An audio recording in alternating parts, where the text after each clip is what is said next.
দর্শক, নতুন একটি ভিডিও নিয়ে আসলাম আপনাদের জন্য।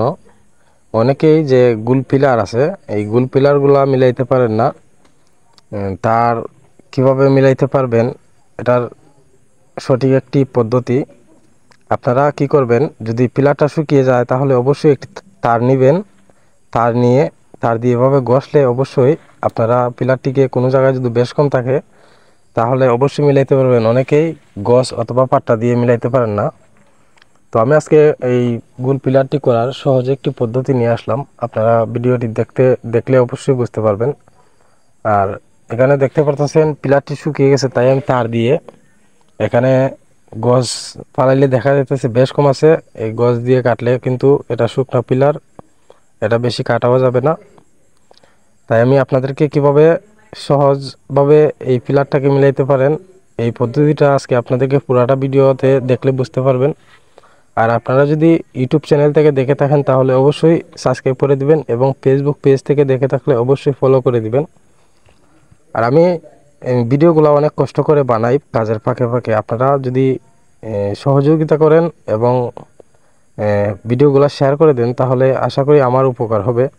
আমি আপনাদেরকে সবসময় ভালো কিছু শেখানোর চেষ্টা করি। আপনারা আমার ভিডিওগুলো দেখলেই বুঝতে পারবেন। এখানে দেখতে পাচ্ছেন আমি কিছুক্ষণ আগে তার দিয়ে কিন্তু পিলারকে কিছুক্ষণ টানছি। টানার পরে দেখা যাইতেছে এখন পর্যন্ত মিল হয় নাই। তো আপনারা আরও একটি পদ্ধতি নিতে পারবেন। যদি আপনারা এই পিলারটা যদি আপনাদের ভিজা থাকে এবং নরম থাকে তাহলে অবশ্যই আপনারা এক কাজ করতে পারেন, সুতো নেবেন।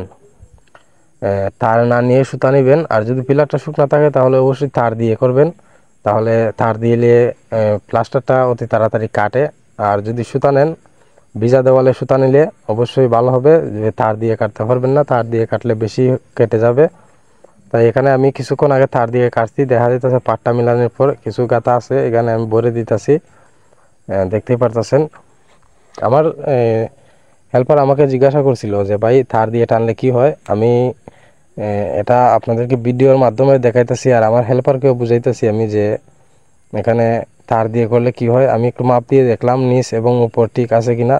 যেহেতু এটার উপরে একটা ডিজাইন হবে, ডিজাইন হলে হতে পারে নাও হতে পারে, তার নিশ্চিত নয়। আমারে বলছে যে প্লাস্টার করে রেখে দাও তুমি, পরবর্তীতে দেখা যাবে। তাই আমি একুরেট করে করতেছি। যদি ডিজাইন মিস্ত্রি ডিজাইন করে তাহলে কলমটা যেন একুরেট পায়, একুরেট থাকে, তার কারণে আমি একুরেটভাবে করতেছি। যদি প্লাস্টার করেও তারপর এই ডিজাইন করেও তারপরে এখানে ঠুকবে, ওরা শিপিং করবে, অথবা এখানে কোনো আঁক দিয়ে তারা ডিজাইন করবে। আমাকে বলছে প্লাস্টার করার জন্য, তাই আমি প্লাস্টারগুলো করে ফেলতেছি। তাই সবাইকে একটাই অনুরোধ করি, সবাই ভিডিওগুলা বেশি বেশি করে শেয়ার করে দিবেন। আর আমার চ্যানেলে নতুন হয়ে থাকলে অবশ্যই সাবস্ক্রাইব করে নেবেন এবং ফেসবুক পেজ থেকে দেখে থাকলে অবশ্যই ফলো করে দিবেন। আর এখানে আমার মোটামুটি কলমের মিলানোটা মোটামুটি শেষ। তাই আমি অল্প কিছুক্ষণের ভিতরে এটা আপনাদেরকে ফিনিশিং দিয়ে দেখাবো যে ফিনিশিংটা দিতে পারছি কি না ভালো। আর আপনি ভিডিওটা যদি আপনাদেরকে পুরাটা ভিডিও দেখাই তাহলে অবশ্যই অনেক লম্বা হয়ে যাবে, তাই কেউ দেখতেও চাইবেন না। তা আমি ভিডিও অল্প কিছুক্ষণের ভিতরে শেষ করে ফেলবো। সবাই একটু মনোযোগ দিয়ে ভিডিওটা দেখলে অবশ্যই শেষ পর্যন্ত দেখে থাকলে আপনাদেরকে অসংখ্য ধন্যবাদ। যদি ভিডিও দেখে আপনাদেরকে কোনো কিছু শিখাইতে পারি মনে হয় তাহলে অবশ্যই আপনারা ভিডিওটা শেয়ার করে দিবেন। আর আপনারা যদি শেয়ার ফলো করে দেন তাহলে আশা করি আমার আইডিটাও বড় হবে, আমার ইউটিউব চ্যানেলটাও বড় হবে এবং পেজটাও বড় হবে।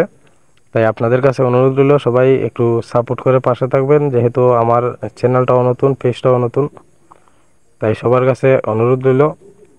আর আমি আপনাদেরকে ভিডিওটা লম্বা হয়ে যাবে বিদায় আপনাদেরকে লাস্ট ফিনিশিং পর্যন্ত দেখাইতে পারি নাই। সবাই কাছে আন্তরিকভাবে দুঃখিত। পরবর্তী একটা ভিডিওতে আমি এই কলমের ভিডিওটা দেখাবো। তাই সবাই একটু ভিডিওটা বেশি বেশি করে শেয়ার করে দিবেন। ধন্যবাদ। সবাই ভালো থাকবেন, সুস্থ থাকবেন। আমি ফিনিশিংটা শেষ পর্যন্ত দেখাইতে পারিনি আপনাদেরকে, হয়তো ভিডিওটা বেশি লম্বা হয়ে যাবে, আপনারা দেখবেন না। এই কারণে হয়তো আমি অল্প সময়ের ভিতরে ভিডিওটি শেষ করে ফেললাম।